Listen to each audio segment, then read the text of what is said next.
You hear? I haven't seen this. I've been told it's the latest craze that is sweeping the world. It's called nose mouth. All the celebs are doing it. We've got Nicki Minaj, Ellen, Obama, even the royals are into it. I don't really get it. But OK, that's disgusting. That's what that is. Is it? But yeah, I think it is. But it's a bandwagon we simply have to jump on. So we've done a bit of it ourselves, and these are the results. Right. Oh, yeah. Okay. That's hot. That's... Yeah, That's, yeah, looking good, Yeah. Steve. Thank you. That kind of suits you. Yeah. Is it? Oh, and I tell you, I'd be really stuffed if that was generally what we are, because I can't breathe through my nose. So if I didn't have my mouth, I wouldn't be able to breathe. finally a nose big enough to fiddle your snotty. If you have just joined us, here's a quick recap of today's headlines. A group of 157 Tamil asylum seekers who've been held on a customs ship for nearly a month are finally being transferred to the Australian mainland. Tony Abbott is deploying another 100 federal police and a small contingent of Aussie troops to help protect the MH17 crash site. Aussie Al Jazeera journalist Peter Grester will appeal his conviction. He's on charges that he helped Egypt's outlawed Muslim Brotherhood. Australia has won 15 medals, including 5 gold, after the first day of competition at the Com Games in Glasgow, to be second overall on the medal tally. And American actor John Malkovich has slammed the Sydney Opera House, claiming it's only fit to host a circus, saying its acoustics are hideous. Maybe the fact his opera, The Giacomo Variations, was trashed by critics when it opened there in 2011 has something to do with his scathing comments. Yeah, the difference is if they held a circus there, it would be popular. It is a good Maybe point. he couldn't hear the booze properly. Exactly. Hey, now, Victorian opposition leader Daniel Andrews was on the warpath today about allegations in the Melbourne Age newspaper, but I'm not exactly sure what he was trying to say about it. I want to make it very clear. The allegations in the Age today are wrong. The allegations in the Age today are defamatory. The allegations in the Age today are with our lawyers. The allegations in the Age are also quite detailed. And they are wrong, and they are defamatory, and they are with our lawyers. What steps have you taken to confirm that they are wrong? They are wrong, they are defamatory, and they are with our lawyers. Could it be true that they are true and you don't know about? They are wrong, defamatory, and with our lawyers. All right, so there we go. But later in the day, he had a slightly more focused message. What's in the Age is wrong, what's in the Age is defamatory, and what's in the Age is with our lawyers. All right, we get the point. Okay. Now, every parent knows how hard it is to balance work with a young family, but a damning report out today shows that those hurdles are bigger than ever. It should be one of the happiest times of your life, knowing a baby is on the way. But a staggering 49% of working mums will face discrimination in the workplace. This report is absolutely shocking. Really, to find out that 1 in 2 women in particular face discrimination at work was quite distressing. The review heard submissions from working parents across the country. Even though he knew I had morning sickness, he'd text me while I was vomiting and order me back on the floor immediately. I had bad back and leg pain, but I wasn't allowed to sit down. If I did, he'd click his fingers at me like I was a dog. Time and time again, we heard stories from women who were told you can't have it all, you can't have babies and a career. Now, in this day and age, that is really outrageous. The report also shows women are routinely sidelined, relegated to lesser roles and made redundant, and only 9% of them will lodge a formal complaint. The statistics are incredibly disheartening. The laws that are currently in place aren't taking effect in practice. They need to be improved so that there's better protection for new mums. Men too get a frosty reception when it comes to work-life balance, with 22% experiencing discrimination. So I went to my employer and said, I want to take paternity leave, and he laughed. That's for the mum. They don't make it easy for men to access leave because it costs them money. The problem is so wide-scale that 32% of women who experience discrimination because of children simply opt out of the workforce altogether. We're a rich country, we're a wealthy country, we're supposedly a progressive country, and yet we're still seeing this level of discrimination in the workplace. We've got to do something about it. Elizabeth Broderick is the Sex Discrimination Commissioner and she joins us now. Elizabeth, these are troubling findings, but I mean, I know the first thing my female friends say to me when they're pregnant is, you know, I can't tell work yet. I mean, the results of this study can't be a surprise to you, are they? They did, though, Kerrie, because I think just to see it so pervasive in 2014, 1 in 2 women, when we've made advances in so many other areas. I spoke to women who worked in factories on the factory floor who told me their stories, right through to the most senior executives in corporate Australia. It was across the gamut. So I think that's what was surprising for me. Elizabeth, based on all the cases you've seen, is it predominantly male bosses that are perpetrating the discrimination? See, that was the other really depressing thing, I think, as Australia's Sex Discrimination Commissioner, to see that it wasn't just about men. It actually was about female managers, female bosses as well. And surprisingly, some of those stories that I heard, the female manager actually had children herself. Elizabeth, what do you say to some people who might be watching, who might feel the same way as Ben, who's given us some feedback on our Facebook page? He says, if I owned a business, I would be concerned about hiring a woman expecting or wanting to start a family if that came with extra costs that weren't to be compensated for. Nothing personal, it's just business. Yeah, and that's the tension a lot of employers talk to me about. I mean, I met so many small business owners who were doing this really well. They were committed to making sure that they retained good female talent. They were open and honest with the employee, and they'd planned a transition back to work. So I think smart businesses are saying, you know what, I can't afford to put 50% of the talent of this country to one side, largely on the basis of child rearing and childbearing. I'm going to work with my employees to actually make this work. Elizabeth, do you think it'd be different if, let's imagine a totally alternative universe where men had a greater domestic role, say 50%? Where you gave birth? Something like that. Well, you can imagine that if you like, that's fine. I would love that day. But even beyond that, so once the babies arrive, they were just more involved in the domestic side of things than they currently are. Would we be having this problem? I don't think we would, because I think if we had the better sharing of unpaid work between men and women, it means that there would be more women being promoted at work, men would be more engaged in caring and family. That'd be a positive for all, and also men having babies. I don't know about the men having babies, but the men being more involved, we are getting better at doing that. I just want you to know, I would if I could. But you can't. What a shame. Yeah. Elizabeth, thanks so much for your time. Thanks very much, Kerrie.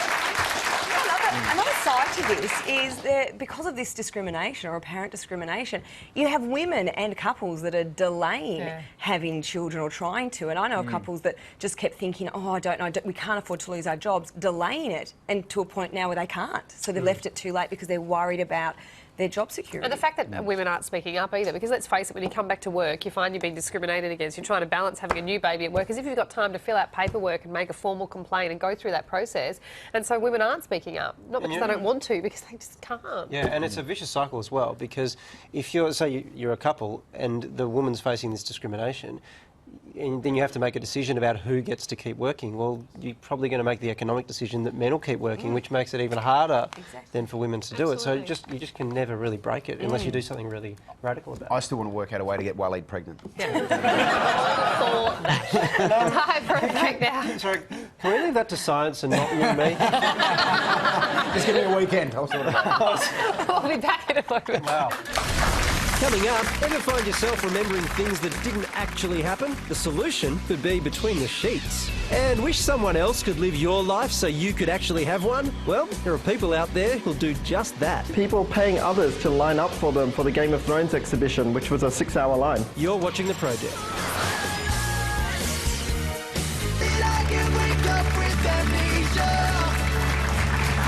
Welcome back to The Project. Well, thousands of music fans are flocking to Byron Bay for this year's Splendour in the Grass Festival, which runs until Sunday. The event sold out within minutes, and great weather has been forecast for the entire weekend. Among the bands performing are Outcast, The Presets and the Hilltop Hoods. And if you're sleep deprived, you will be after that weekend, you're more likely to make things up. Californian scientists showed people photos of a crime scene and gave them false details about the pictures. They found those suffering from a lack of sleep were more likely to report the fake facts than people who'd had a good night's sleep. Joining us to discuss this are two breakfast radio hosts. To be honest, because the survey said it was if you haven't had 8 hours sleep. Well, in the last 2 years, I have not had 8 hours sleep. So essentially everything I've said and done was made up. Completely made up. Yeah, I can't remember anything. Seriously, I make up a lot of stuff. You know, I actually think this could work in your favour, though, because I once went without sleep long enough that I became an Olympic gold medalist. Yeah. I was in Cirque du Soleil for a few years as well. Right. That is such a funny image, you in Cirque du Soleil. Me limping around with my fat guts in a leotard, trying to juggle. We've already seen that on the show, Lehmo. Yeah, some of my best work. Hey, someone who certainly had plenty of beauty sleep is Miss Universe Australia, Tegan Martin, who was at the Queen Street Mall in Brisbane today. And I'll tell you what, there's been a lot of interest in her crown. Now, this crown on her head here, $150,000 worth. It is amazing. 600, my I believe. prized possession. I wish I could take it everywhere, but it comes with security guards. 631 perfectly cut diamonds from Hearts on Fire. Hearts on Fire, guys. They're actually located on the lower level in the morgue. There is no one there. She is talking to no one. What, have you never done a stand-up gig and not many people showed up? Kerrie, stop talking about my last 5 comedy festivals. That's mean. Well, are you finding life's all getting a bit too much to handle? Well, now you can just get someone else to do it. Day-to-day living can be a real drag. You make the kids' lunches, drop them off at school, do the groceries, go to work, pick them up from school. Ugh, just reading that makes me tired. So how good would it be if you could outsource all that stuff and free up some more me time?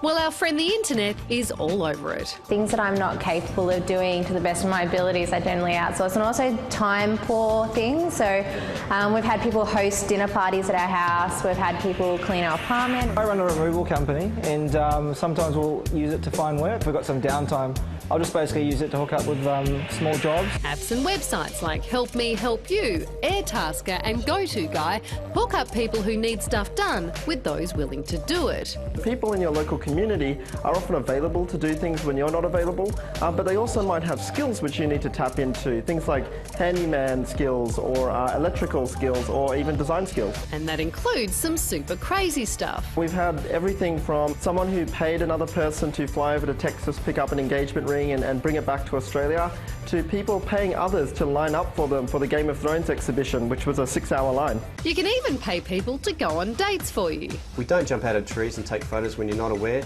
We simply go to a person and take photos and verify that that person is who they say they are. That ensures that you are, in fact, dating who you think you are. It's great to meet you, Kerrie, but I have to say you don't look anything like your photo. Oh, you can talk, Charlie Pickering. Sending someone to stalk them is probs not the best way to attract a potential crush, but if it does work out, you can hire a bridesmaid to do all the annoying wedding tasks no one else wants to do. Why not let your best friends have a great time with you and not have to worry about all of the details? Let me do that for you. So with stats showing we're busier than ever, is all this outsourcing legit, or are we just too lazy for life? I like that. I am mad for a bit of outsourcing. Oh, the balloon blowing would make life so much easier. The number of times I've thought, I need 50 balloons blown up, and I can't be bothered. I'm mad for hire a hubby. And it's embarrassing, but it's better them doing work around the house than me. Doesn't Jim just do it all? That's what I thought. Jim, no, hire a hubby, mate. Seriously, get on board. Good. Would you like to throw to the break, Kerrie? Oh, sorry, I'm tired. You do it. More after this. Coming up on the project, how do you get your kids to eat healthy food? Whatever you do, don't mention the H word. And when you've caught a tuna this big, well, I don't want to meet the one that got away. You're watching The Project.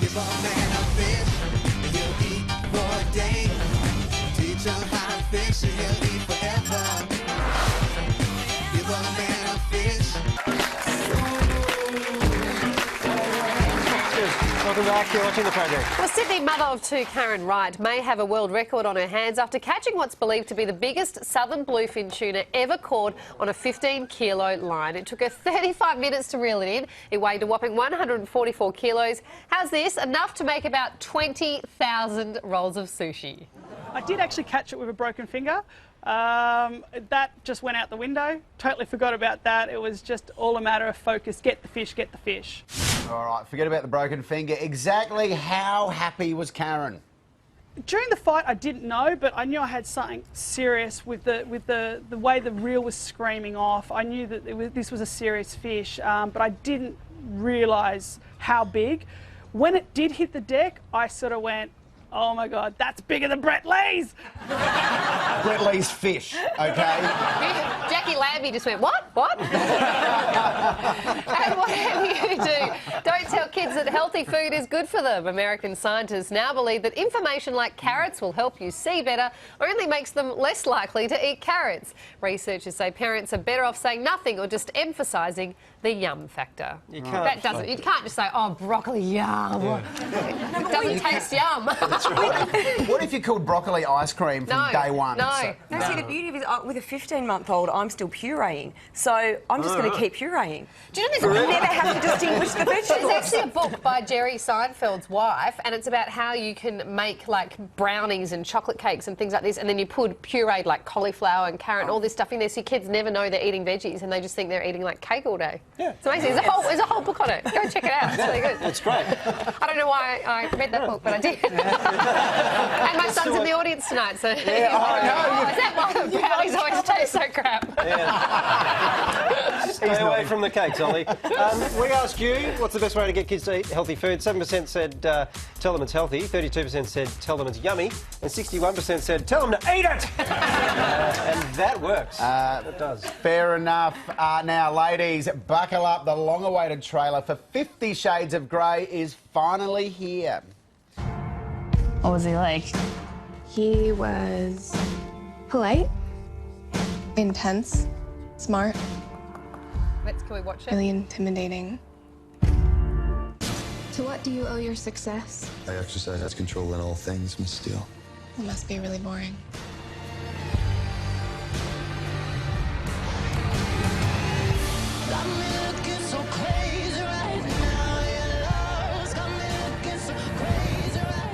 I'm incapable of leaving you alone.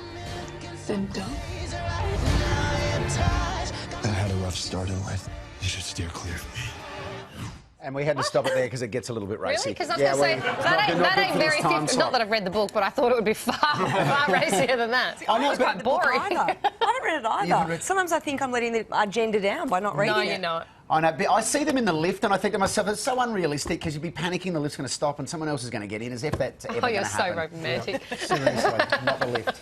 We're going to take a break. We'll be back with the Metro Whip.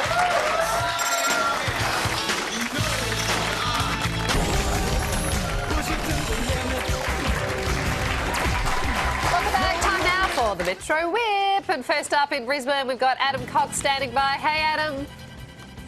Hello. Well, Brisbaneites, if you're looking to try something different this weekend, why not come down to River Life and have a go at the Wild Winter Experience? They've got the Segway tours. They've also got the kayaking tours. I'm not sure if she's doing it the right way, but those guys over there have definitely got the right idea. And the best thing about it is when you come back, they give you wine, they give you prawns, there's live music. Just go to riverlife.com.au for details. Out of Perth, where Heidi Anderson is making her Metro Whip debut. Welcome, Heidi. Hi guys, I'm here in the Central Park in the CBD here in Perth. I've been hanging out with this gorgeous girl all afternoon. We are celebrating her life, presented by Linton and Kate Galleries here in Perth. Now, you are celebrating your 5th birthday, so Maz, are you going to sing for us? Probably not. Oh, okay, that's awkward. Back to you. Thanks very much, Heidi.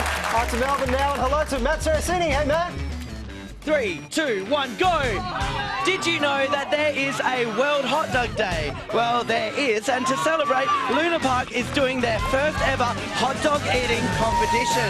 There'll be a competition for the guys, a competition for the girls. There will be this bucket for any hot dog related emergencies. It all starts at 1 p.m. Free hot dogs for everybody! Make way for the champion! Make way! Make way! Oh dear, thank you for that, Matt. Next up is Hayley Pearson in Adelaide. Hey, Hales. Hello, it's the Winter Red Festival in Adelaide this weekend. 40 wineries across SA showcasing food and wine. This is actually Ribena. I'm 5 months pregnant. Who am I kidding? It's also the final weekend of Winter Wonderland. Last time to check out this amazing ice skating. Just remember, if you do go ice skating, this is what you think you look like when you're ice skating, and this is what you actually look like. Yeah, remember that. Big dads online, guys. Bye. Thanks, Hayley. And finally, Jules Schiller in Sydney. Hey, Jules.